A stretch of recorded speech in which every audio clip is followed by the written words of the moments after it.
En mi cumpleaños, mi familia me dio un regalo especial. Era un aviso de desalojo de la casa que restauré. Sonreí mientras les devolvía el favor en la boda de mi hermana. Si aún no estás suscrito al canal, haz clic en el botón de suscripción y activa la campanita para no perderte ninguna de nuestras historias. Tu apoyo significa todo para nosotros. Si esta historia te parece interesante, déjale un like. También me encantaría saber de qué ciudad eres, déjanos el nombre de tu ciudad en los comentarios. Ahora, empecemos con la historia. Mi nombre es Arcelia, y cumplía 30 años. El aire de la casona olía a mole, la receta secreta de mi madre, y a la madera de cedro de las vigas que yo misma había pasado semanas lijando y barnizando. Era un aroma a hogar, a victoria. El murmullo de las risas de mis amigos y familiares rebotaba contra los altos techos, un sonido que llenaba los huecos que el silencio había ocupado durante los 5 años de mi ardua restauración. Cada azulejo de talavera en la cocina, cada centímetro de pared que había liberado de capas de pintura vieja para revelar el estuco original, era un testamento de mi amor por aquel lugar. Era el legado de mi abuelo, y yo lo había hecho brillar de nuevo. Apoyada en el marco de la puerta que daba al patio, observaba la escena. Mi amiga Lidia me guiñó un ojo desde el otro lado de la habitación, levantando su copa de horchata. Mis padres, Vicente y Ofelia, charlaban animadamente con unos tíos. Por un momento, un calor genuino se instaló en mi pecho.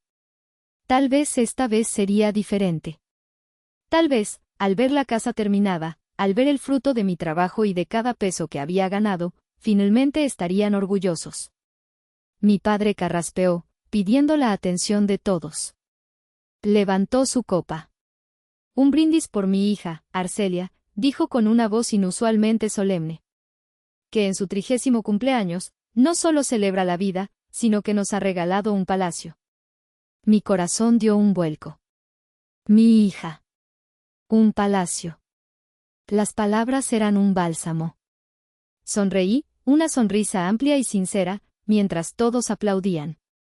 Romina, mi hermana menor, aplaudía con una energía casi teatral, su sonrisa brillante no llegaba a sus ojos. Después del pastel, mi madre se acercó con una caja rectangular, envuelta en un papel plateado y un lazo perfecto. Tenemos un regalo muy especial para ti, cariño, dijo, sus ojos brillando de una manera extraña. La emoción del brindis de mi padre aún me duraba, así que tomé la caja con genuina curiosidad. Era pesada. Todos formaron un círculo a mi alrededor, expectantes. Rasgué el papel con cuidado. Dentro, no había ninguna joya, ningún objeto de arte. Había un fajo de papeles, perfectamente ordenado y sujeto con un clip. La primera hoja era un papel oficial, con membrete de un despacho de abogados que no conocía. Mis ojos buscaron las palabras clave, mi mente de arquitecta acostumbrada a escanear documentos. Y entonces las encontré. 2 palabras impresas en una negrita brutal y definitiva: aviso de desalojo. El aire desapareció de mis pulmones. El murmullo de la fiesta se desvaneció en un zumbido agudo. Leí la frase completa, una y otra vez, pero las letras bailaban. Por la presente, se le notifica que dispone de un plazo de 30 días naturales para desocupar y entregar el inmueble. El papel se sentía helado en mis manos, quemaba. Levanté la vista, buscando una explicación, una broma de mal gusto. Mis padres evitaban mi mirada. La sonrisa de mi madre se había congelado en una mueca de ansiedad. Mi padre miraba fijamente una grieta inexistente en el suelo. Y entonces mis ojos se encontraron con los de Romina. No había sorpresa en su rostro. No había compasión. Solo un destello fugaz, casi imperceptible, de frío y calculado triunfo. En ese instante, supe que no era un error. Supe que mi mundo, el que había construido con mis propias manos dentro de aquellas paredes, acababa de ser demolido. No recuerdo cómo se fueron los invitados. Fue una disolución borrosa de murmullos incómodos, de palmadas en el hombro que no sentí y de miradas de lástima que no podía devolver. Lidia, mi ancla en la tormenta, se encargó de todo con una eficiencia silenciosa y letal, guiando a la gente hacia la puerta como una pastora exasperada. Cuando la puerta principal se cerró con un clic definitivo, el silencio que cayó sobre la casona fue ensordecedor. Yo seguía de pie en medio del salón, con el aviso de desalojo aún en la mano. El papel estaba arrugado por la fuerza con la que lo había apretado. Mis padres y Romina permanecían allí, una trinidad de traición bajo la luz cálida de la lámpara de araña que yo misma había restaurado. Pero no los veía. Mi mente había huido, refugiándose en el único lugar donde podía intentar encontrarle sentido a lo incomprensible, el pasado.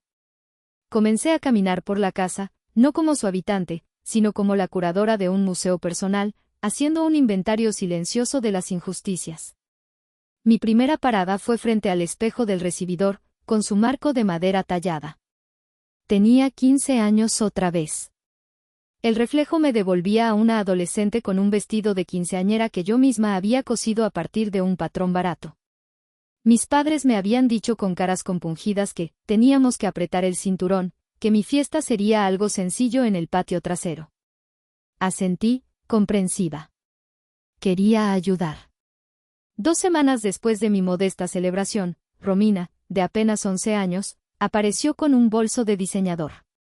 Es para que se integre con sus nuevas amigas del colegio privado, explicó mi madre, evitando mi mirada. Es una inversión en su futuro social. El vestido que cosí me había costado semanas de trabajo, o el bolso de Romina, el equivalente a 3 meses de mi futuro sueldo como becaria. Era la primera pieza de la colección. Avancé hacia la biblioteca. Las estanterías de caoba, que había rescatado de un anticuario y adaptado al espacio, estaban llenas de mis libros de arquitectura y arte. Me vi a los 22 años, agitando mi título universitario en el aire, graduada con los más altos honores. Mis padres habían llegado tarde a la ceremonia. ¿Por qué?, pregunté, la decepción pinchando mi orgullo. Lo sentimos, hija, dijo mi padre sin mucho sentimiento. Llevamos a tu hermana a una audición para un comercial. Era una gran oportunidad. Romina no consiguió el papel. Yo sí había conseguido mi título, mi futuro. Pero en la balanza familiar, mi logro pesaba menos que su capricho fallido. Ella es más sensible, Arcelia, susurró mi madre esa noche, como si eso lo explicara todo. Necesita más apoyo. Finalmente, subí la escalera, mis pasos resonando en la madera pulida. Entré en la que había sido la habitación de mi abuelo, ahora mi estudio. Me acerqué a la ventana que daba al jardín de bugambillas. El recuerdo más doloroso, la pieza central del museo, estaba allí. Mi abuelo, en su lecho de hospital, su mano huesuda y temblorosa aferrada a la mía. Olía a antiséptico y a miedo. Esta casa tiene alma, Arcelia, me había susurrado, su voz un hilo frágil. Tú eres la única que puede sentirla. Prométeme que no la dejarás morir. Sus ojos, hundidos pero lúcidos, me suplicaban. Mis padres estaban a mi lado. Mi padre puso una mano en mi hombro. No te preocupes, papá, dijo con voz firme. Arcelia cuidará de la casa. Es suya. Mi madre asintió, con lágrimas en los ojos. Es tuya, hija. En cuanto podamos, arreglamos los papeles. Les creí. Creí en su promesa solemne hecha ante un hombre moribundo. Y sobre esa promesa construí mi vida durante los siguientes 5 años. Invertí mis ahorros, mis noches, mis fines de semana. Rechacé proyectos lucrativos en otras ciudades para quedarme. Cada clavo que martillé, cada pared que resanaba, era un acto de amor basado en esa mentira. Mi recorrido terminó. Volví al salón. El inventario estaba completo. No había sido una decisión repentina. Había sido la culminación de una vida de pequeñas traiciones, de un favoritismo tan arraigado que se había vuelto invisible para ellos. El aviso de desalojo no era un regalo de cumpleaños. Era la factura final por haber sido la hija fuerte, la independiente, la que siempre podía sola. Y había llegado el momento de pagar. El silencio en el salón era denso, pesado, cargado de las palabras que no se decían. Romina fue la primera en romperlo, con un suspiro impaciente, como si mi SOC fuera un inconveniente en su agenda. Ya terminaste con el drama, Arcelia, dijo, cruzándose de brazos. Su vestido, de un rojo vibrante, parecía un insulto en medio de la palidez de la situación. La pregunta me sacó de mi trance. Me giré lentamente para enfrentarlos. Mi voz, cuando salió, fue un susurro ronco. ¿Por qué? Mi padre, Vicente, se removió incómodo. Se pasó una mano por el pelo ralo, su mirada fija en sus impecables zapatos italianos. Hija, las cosas son complicadas, empezó, con el tono de quien va a recitar un discurso mal ensayado. La situación económica no es buena. El mantenimiento de esta casa es muy caro. ¿El mantenimiento? Lo interrumpí, mi voz ganando fuerza. ¿El mantenimiento que he pagado yo durante 5 años? ¿La nueva instalación eléctrica que pagué yo? ¿El techo que reparé con mi dinero para que no tuvieran que preocuparse por las goteras? ¿Ese mantenimiento? No entiendes, Arcelia, intervino mi madre, Ofelia, dando un paso al frente. Usó su tono suave y razonable, el que siempre empleaba para hacerme sentir que yo era la irracional. No se trata solo del dinero que has gastado. Se trata del valor del terreno.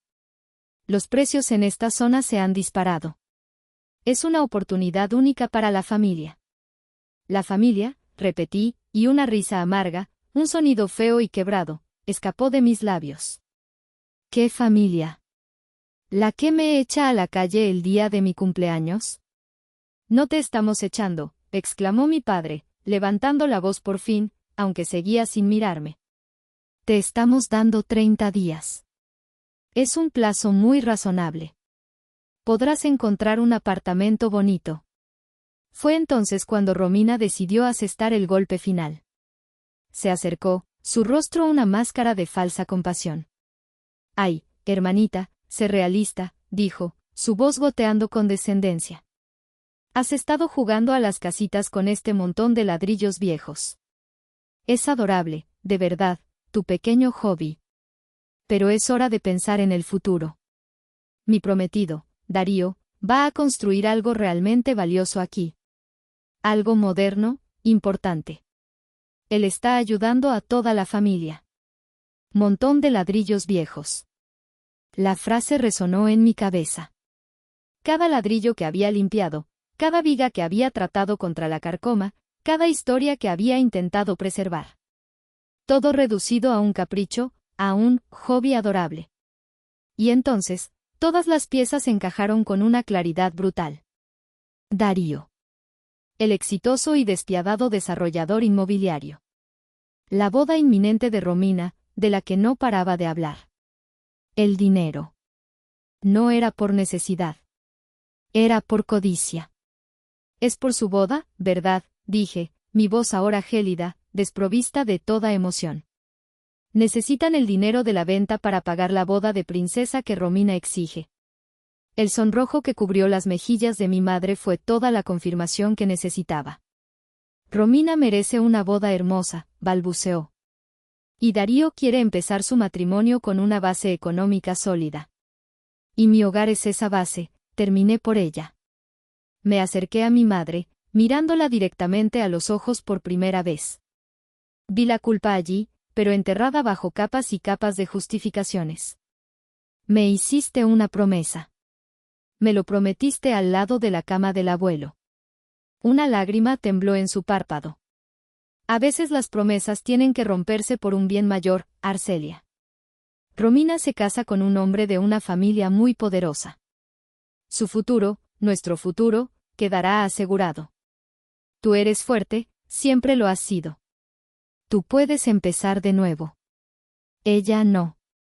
La lógica de la traición. La excusa definitiva. Yo era fuerte, por lo tanto, merecía ser castigada.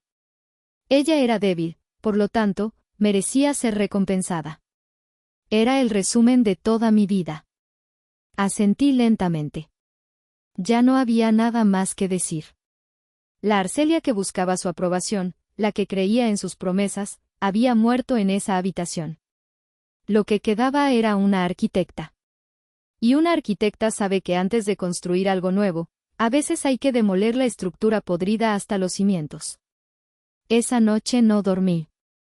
Después de que mis padres y Romina se marcharon, dejando tras de sí un silencio denso y un desorden de platos de pastel a medio comer, llamé a la única persona en el mundo en la que podía confiar, Lidia.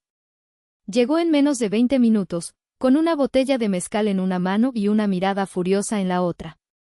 No lloré. La fase del shock había pasado, reemplazada por una especie de calma gélida y analítica. Mientras Lidia maldecía a mi familia con una creatividad impresionante, yo abrí mi laptop. No voy a buscar apartamentos, le dije, mi voz sonando extraña a mis propios oídos. Voy a buscar la verdad. Pasamos la noche en vela, con el brillo de la pantalla iluminando nuestros rostros en la penumbra de mi estudio. Yo, con mi conocimiento de los procesos urbanísticos, y Lidia, con su habilidad casi mágica para navegar por las profundidades de Internet. Empezamos por el portal de planificación urbana del gobierno de la ciudad. Era información pública, si sabías dónde buscar. Y yo sabía. Introduje la dirección de la casona. Clic, y allí estaba. No era solo un rumor, no era una idea. Era un proyecto formal. Complejo residencial y comercial, Puerta del Ángel, se leía en la cabecera. Y debajo, el nombre del desarrollador, Inversiones Inmobiliarias Darío Sandoval. Mi estómago se contrajo. Era real. Pero lo peor estaba por venir. Lidia se inclinó sobre mi hombro, su dedo índice tocando la pantalla. Mira la fecha de registro de la solicitud, Arcelia. La leí. 6 meses atrás. 6 meses atrás. El aire volvió a faltarme. Hice un cálculo rápido en mi cabeza. 6 meses atrás fue exactamente cuando mis padres me habían llamado, llenos de un falso pánico. Hija, el perito dice que las vigas del techo principal están muy dañadas. Y hay un problema con la cimentación, me había dicho mi padre. El presupuesto es altísimo, no podemos pagarlo. La casa se nos va a caer encima. Recuerdo mi respuesta. No se preocupen, yo me encargo. Es una inversión importante, pero necesaria. Liquidé mis fondos de inversión, los que había estado guardando para mi propio retiro. Usé todo lo que tenía para reforzar los cimientos y reemplazar el techo, asegurando la integridad estructural de la casa por otros 100 años. Y ellos lo sabían. Sabían, mientras me veían vaciar mi cuenta bancaria, que su plan ya estaba en marcha. No me pidieron que invirtiera en nuestra casa. Me hicieron pagar por la remodelación de un activo que estaban a punto de liquidar.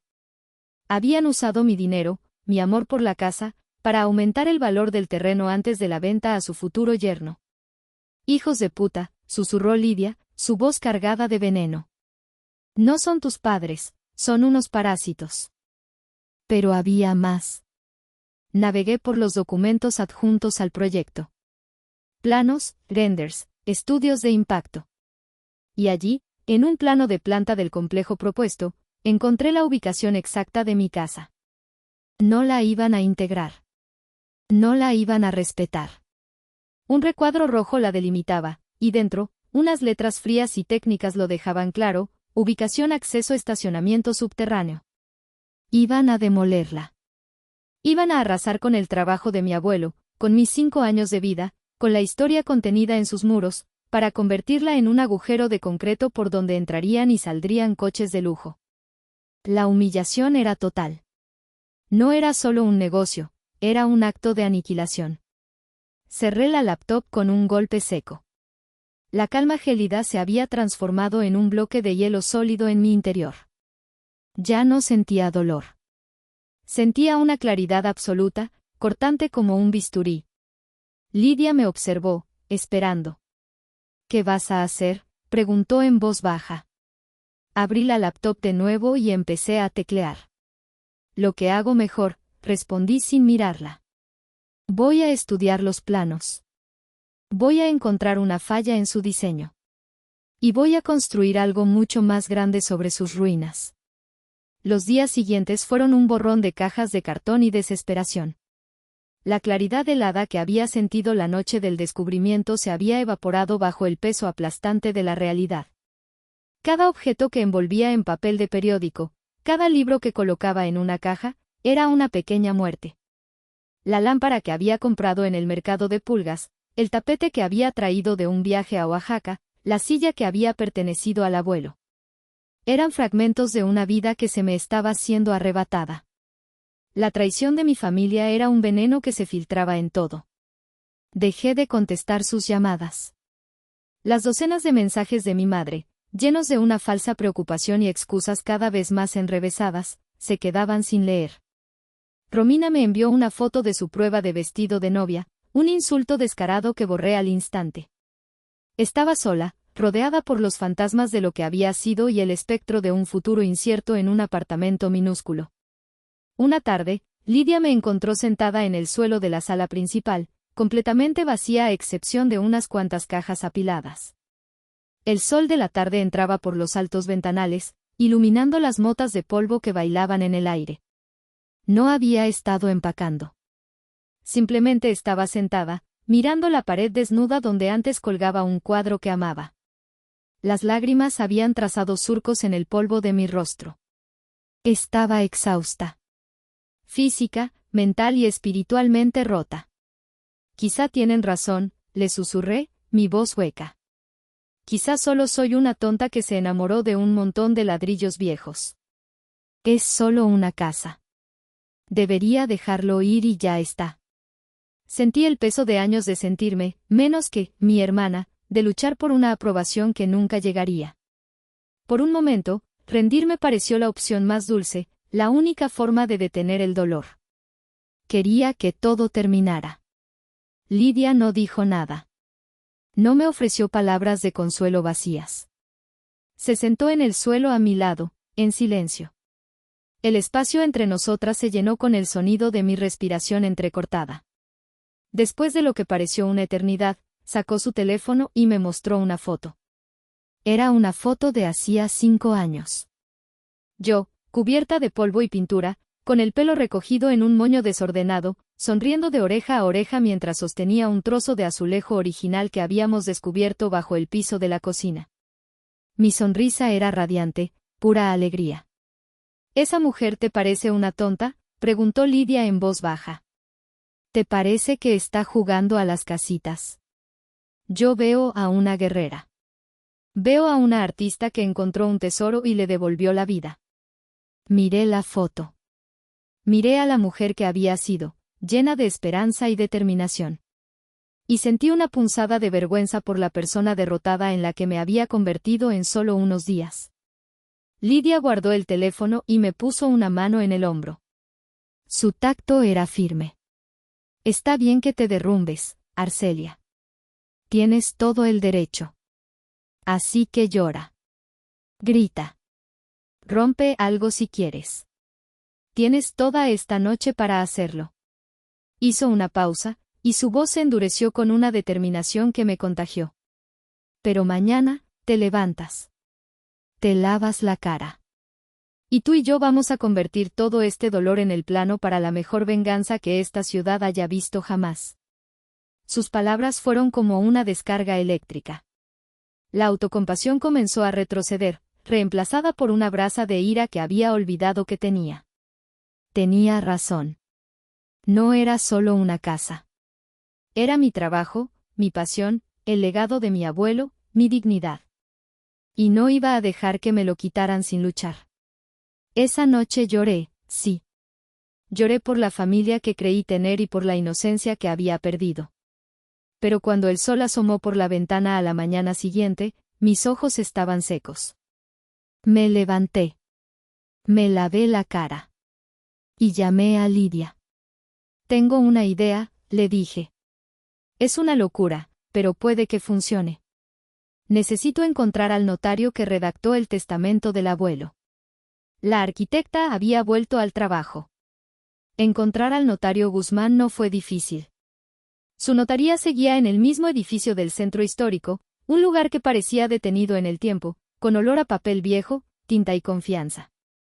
El licenciado Guzmán era un hombre mayor, con unas gafas gruesas y una mirada astuta que parecía haberlo visto todo. Recordaba a mi abuelo perfectamente. Un hombre recto, tu abuelo, dijo, después de que le contara, con la voz más calmada que pude, la situación. Y muy, muy precavido. Siempre pensaba 3 pasos por delante. Escuchó mi historia sin interrumpirme. Asentía de vez en cuando, sus dedos tamborileando sobre un pisapapeles de mármol.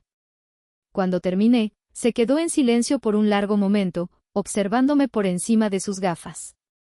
Legalmente, el aviso de desalojo es problemático, dijo con eufemismo.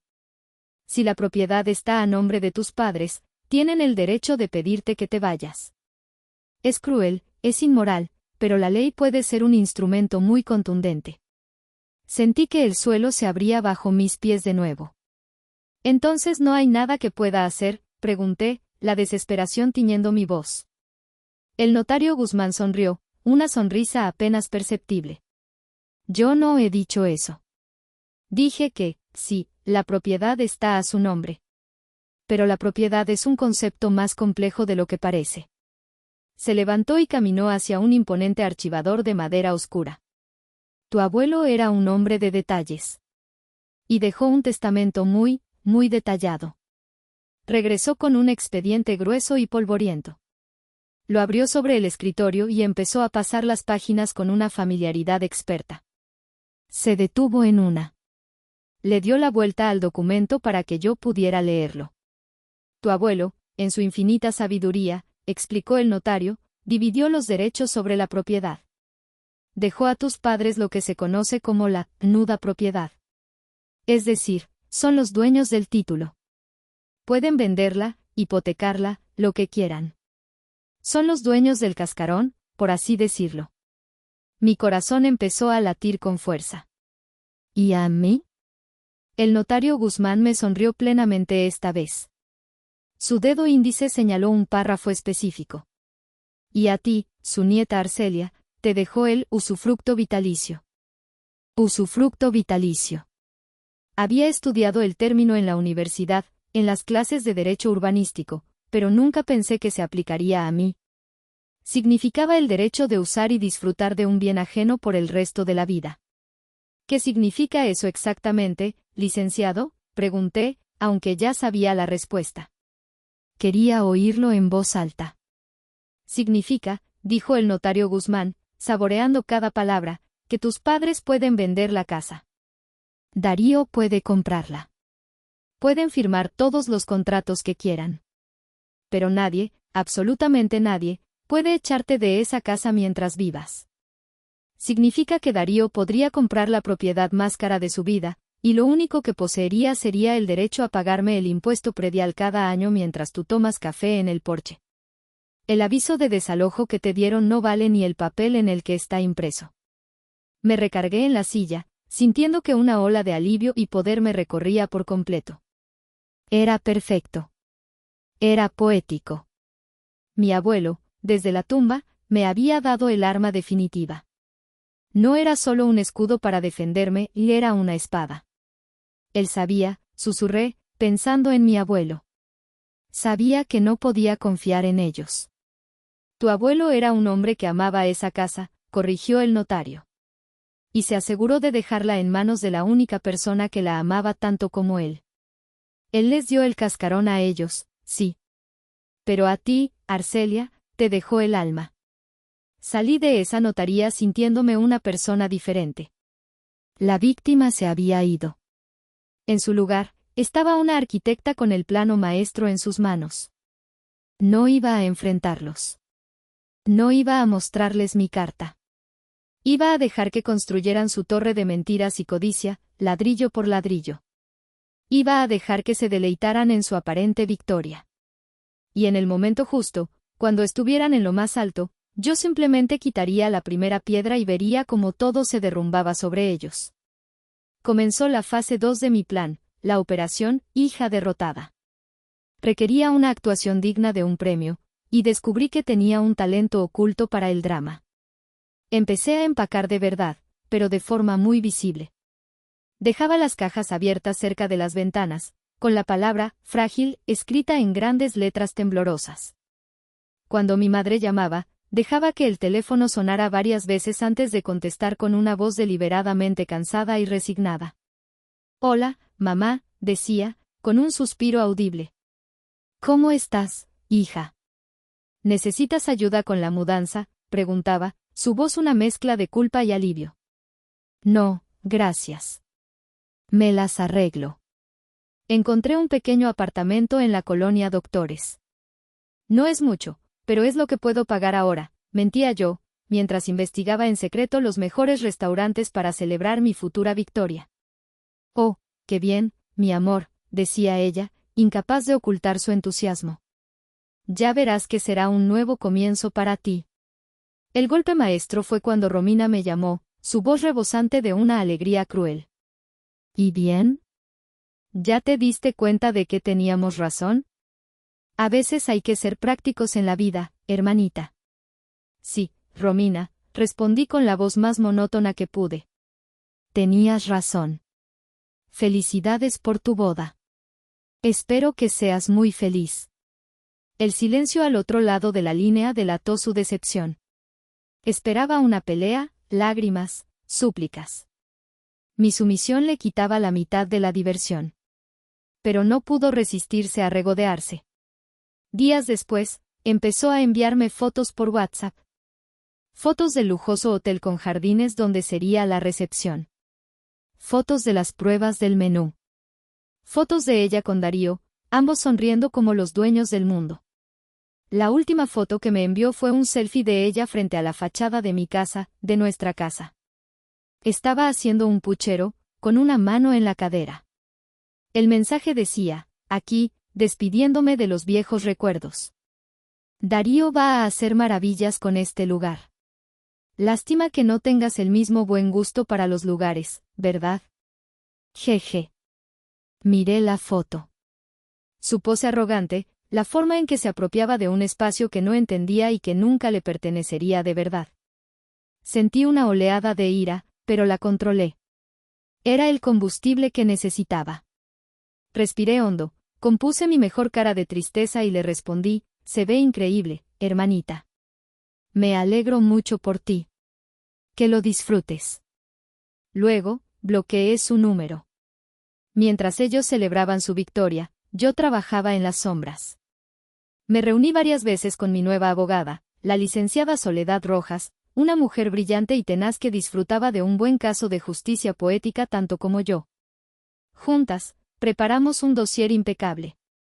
Copias certificadas del testamento del abuelo, un análisis legal de la cláusula de usufructo, una cronología detallada de los eventos, incluyendo las fechas de la solicitud de demolición de Darío y mis inversiones en la casa. La invitación a la boda llegó una semana antes del evento. Era un sobre grueso de color marfil, con nuestros nombres grabados en letras doradas. Romina había tenido la audacia de invitarme. Probablemente quería que fuera un testigo de su triunfo final. Lidia, que estaba conmigo cuando la abrí, soltó una carcajada. ¿De verdad cree que vas a ir? Tomé la tarjeta de confirmación de asistencia. Marqué la casilla de «Sí, asistiré», con un trazo firme y elegante.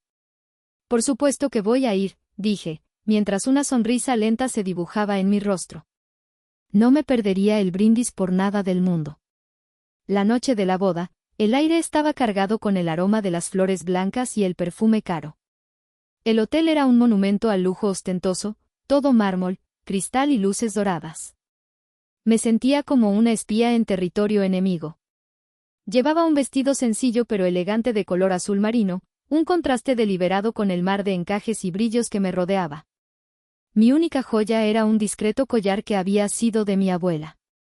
Encontré mi mesa, estratégicamente situada en un rincón desde donde tenía una vista perfecta de la mesa de honor. La licenciada Soledad ya estaba allí, haciéndose pasar por una vieja amiga de la familia, charlando amigablemente con otros invitados. Lidia estaba a mi lado, mi guardaespaldas emocional, lista para la batalla. Vi a mi familia. Mi padre, con un traje que le quedaba un poco apretado, reía a carcajadas con el padre de Darío, un hombre con cara de pocos amigos y un reloj que valía más que mi coche.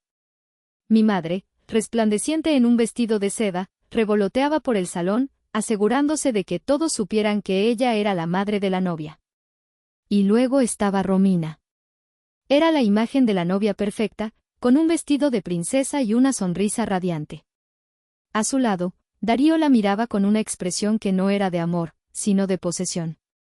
Había comprado a la novia y, con ella, el terreno para su estacionamiento. Me observaron llegar. Vi un destello de sorpresa en los ojos de mi madre, seguido de una rápida sonrisa de alivio. Romina me dedicó una mirada condescendiente, una mezcla de lástima y triunfo, como si mi presencia fuera la prueba final de su victoria. Les devolví una sonrisa pequeña y serena. Dejé que interpretaran mi calma como resignación. La cena transcurrió entre discursos vacíos y anécdotas insulsas. El padre de Darío habló de negocios y alianzas. Mi padre lloró un poco al hablar de su pequeña princesa. Finalmente, el maestro de ceremonias anunció que era el momento del brindis y que cualquiera que quisiera decir unas palabras era bienvenido. Esa era mi señal. Me levanté lentamente, con mi copa en la mano. Un murmullo recorrió el salón. Todas las miradas se giraron hacia mí. Pude ver el pánico en los ojos de mis padres y una mueca de fastidio en el rostro de Romina. Probablemente esperaban una escena embarazosa, un discurso lleno de lágrimas y reproches. Caminé hacia el centro de la pista de baile, el foco de luz siguiéndome. Me detuve frente a la mesa de honor y levanté mi copa. Buenas noches a todos, comencé, mi voz clara y firme, resonando gracias al micrófono que un mesero me había acercado discretamente. Romina, Darío. Se ven espectaculares. Hice una pausa, sonriéndoles. Quisiera proponer un brindis. Quiero brindar por el amor, continué, mi voz adquiriendo un tono dulce y ligeramente irónico. Ese sentimiento poderoso que nos inspira a hacer grandes cosas. Pero también quiero brindar por los negocios. Por las alianzas estratégicas. Y muy especialmente, por el negocio que ha hecho posible esta magnífica celebración. Vi a Darío y a su padre intercambiar una mirada de suficiencia. Creían que los estaba halagando. Me refiero, por supuesto, añadí, bajando un poco la voz, a la brillante adquisición inmobiliaria que sustenta esta unión. Una adquisición construida, literalmente, sobre los cimientos de una casa antigua, y sobre la demolición de una promesa rota. El ambiente empezó a cambiar. Las sonrisas se congelaron. El murmullo se detuvo. Tenía su atención. Toda su atención. Como la arquitecta de la familia, dije, saboreando el título, siempre me ha fascinado cómo se construyen las cosas. Las estructuras, las relaciones, los imperios, y las mentiras. Y esta noche, me gustaría compartir con ustedes un pequeño estudio de caso arquitectónico. Hice una seña casi imperceptible al técnico de video que había contratado. Detrás de mí, las dos pantallas gigantes que habían estado mostrando fotos de los novios parpadearon y se pusieron en negro. El espectáculo estaba a punto de comenzar. Si llegaste hasta esta parte del video, significa que realmente te interesó la historia. Cuéntame en los comentarios qué opinas, escribe el número 1 para saber que estás aquí o dime desde qué parte de tu país me estás viendo. También puedes dejar cualquier pregunta y la responderé. Un silencio tenso se apoderó del salón. En las pantallas negras, apareció la primera imagen con una claridad cristalina. Era una copia escaneada del aviso de desalojo. Hice zoom en la fecha. Emitido el 12 de agosto, leí en voz alta. El día de mi 30º cumpleaños. Un detalle encantador, ¿no creen? El primer ladrillo de esta magnífica estructura. Romina se puso de pie a medias. Arcelia, ¿qué estás haciendo? Seguridad. Pero nadie se movió. Todos los ojos estaban clavados en las pantallas. La siguiente diapositiva apareció. Era el plano del complejo residencial y comercial Puerta del Ángel. Mi voz adoptó el tono profesional y didáctico de mis presentaciones a clientes. Aquí vemos el diseño del proyecto. Una obra ambiciosa. Y si observan con atención esta área, dije, mientras un círculo rojo aparecía en el plano, verán la ubicación de la antigua casona familiar. Como pueden apreciar, su función en este nuevo ecosistema es vital: optimizar el flujo de vehículos hacia el estacionamiento subterráneo. Un murmullo de sorpresa recorrió las mesas de los invitados que no estaban al tanto del negocio.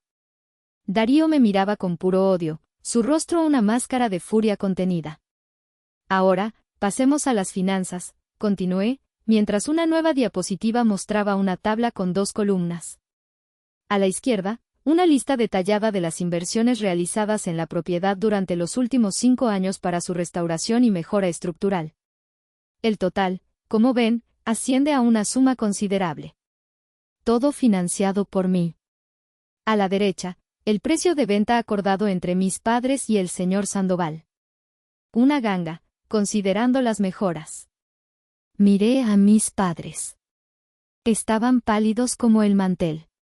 Quisiera agradecer públicamente a mi familia por darme la oportunidad de ser la principal inversora en este proyecto, aunque fuera sin mi conocimiento. Fue un gesto de una generosidad abrumadora. El sarcasmo era tan espeso que se podía cortar con un cuchillo. La gente empezaba a cuchichear abiertamente.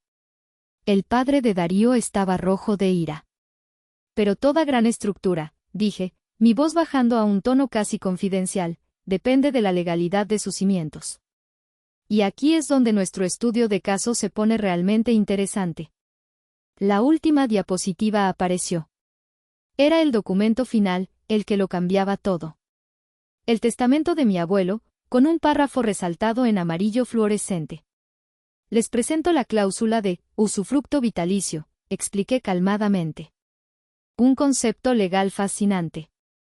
Estipula que, aunque la nuda propiedad pertenezca a mis padres, y por extensión, a su comprador, el derecho de uso y disfrute de la casa me pertenece a mí. Exclusivamente a mí. Por el resto de mi vida. En ese momento, la licenciada Soledad, mi abogada, se puso de pie desde su mesa. Su voz era cortante y autoritaria. Buenas noches. Soy la licenciada Soledad Rojas, representante legal de la señorita Arcelia Montes. Confirmo la absoluta validez de este documento. La casa no puede ser demolida. No puede ser alterada. Y mi clienta no puede ser desalojada. Cualquier intento de hacerlo será perseguido con todo el peso de la ley. El caos estalló. Darío se levantó de un salto, tirando su silla. ¿Es esto una broma? Compré esa propiedad. No, señor Sandoval, respondí, mirándolo directamente a los ojos. Usted compró un título. Un papel. Y una obligación fiscal de por vida. La casa es mía. Siempre lo ha sido. Me giré hacia mi hermana, que me miraba con una mezcla de incredulidad y odio puro. Su rostro de porcelana estaba contraído en una mueca horrible.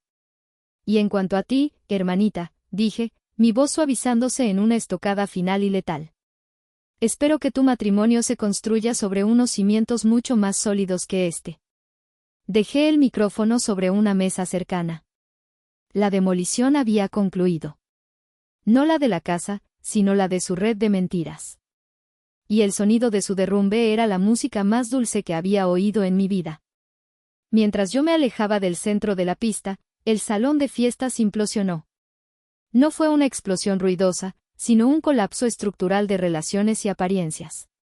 El padre de Darío se abalanzó sobre mi padre, su rostro congestionado de furia, gritando algo sobre fraude y estafadores. Mi padre, por primera vez en su vida, parecía pequeño, encogido, incapaz de articular una defensa.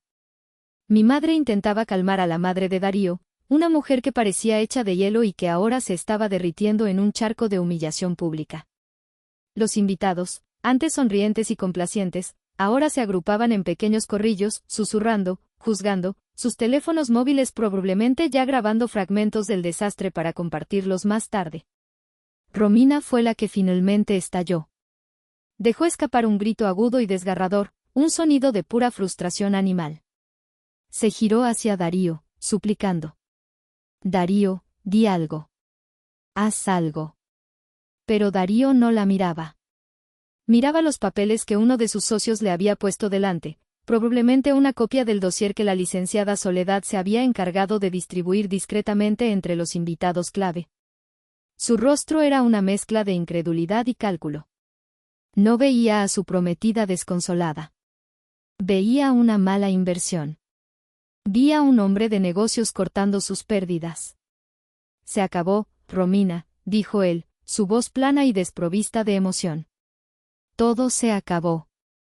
Ese fue el momento en que Romina se quebró. Se abalanzó hacia mí, sus uñas cuidadas convertidas en garras. Tú, gritó, su voz rota por los sollozos. Arruinaste mi vida. Lo arruinaste todo. No tuve tiempo de reaccionar. Lidia, que había estado observando todo como un halcón, se interpuso entre nosotras. No la tocó.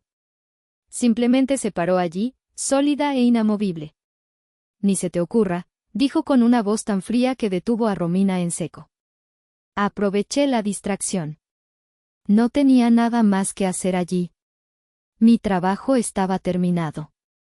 Mientras el personal de seguridad del hotel finalmente comenzaba a intervenir, separando a las familias que se gritaban, me deslicé entre la multitud. Nadie me prestó atención. La estrella del espectáculo ya no era yo, sino el magnífico desastre que había dejado a mi paso. Pasé junto a la mesa donde estaban mis padres. Mi madre me vio. Sus ojos estaban llenos de lágrimas, de una desesperada súplica. Arcelia, susurró. La miré por un segundo. No vi a mi madre. Vi a una extraña. Una mujer que había apostado a su hija y había perdido. Negué con la cabeza lentamente y seguí caminando. Salí del hotel y respiré el aire fresco de la noche. El sonido del caos se fue apagando a mis espaldas, reemplazado por el zumbido del tráfico de la ciudad. Me sentí extrañamente ligera, como si me hubiera quitado un peso de encima que ni siquiera sabía que llevaba.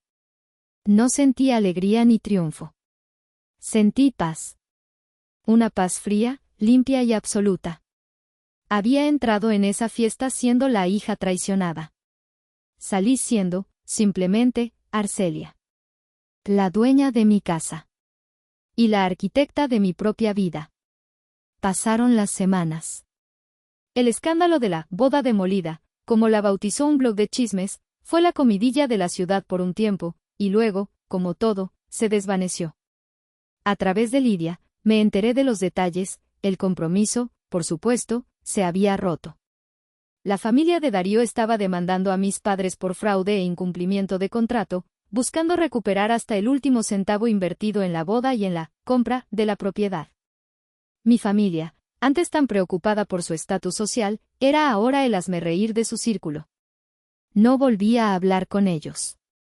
Ignoré las llamadas, los mensajes de texto, los correos electrónicos. Un día, llegó una carta por correo certificado. Era de mi madre. La dejé sobre la mesa de la cocina durante 3 días, mirándola cada vez que pasaba, como si fuera un artefacto extraño de una vida pasada.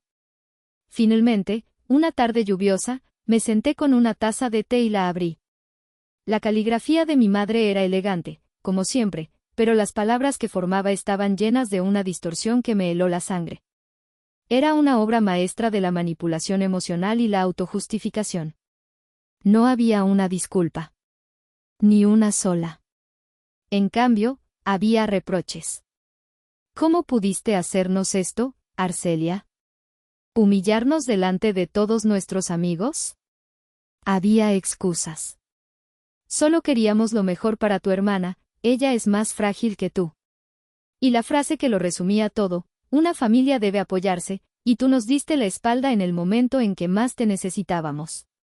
Leí la carta una vez, y luego otra, buscando una pizca de remordimiento, de comprensión. No la encontré. Para ella, yo seguía siendo la culpable. Mi pecado no fue haber sido traicionada, sino haberme negado a ser una víctima silenciosa.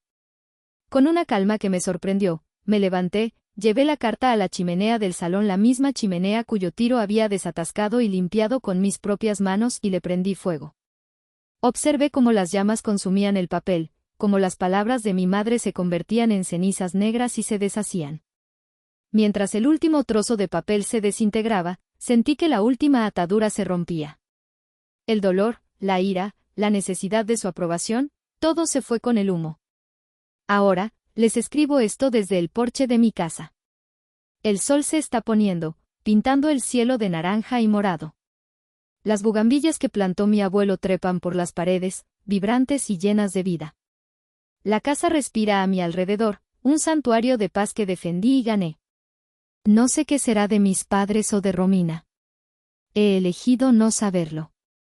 Me enseñaron que un hogar, algo tangible y hermoso, podía ser arrebatado. Y en el proceso, aprendí que una familia, ese concepto abstracto y supuestamente incondicional, también puede serlo. Tuve que elegir. Y elegí la casa. Elegí el legado de mi abuelo. Me elegí a mí misma. Díganme ustedes, ¿hice mal?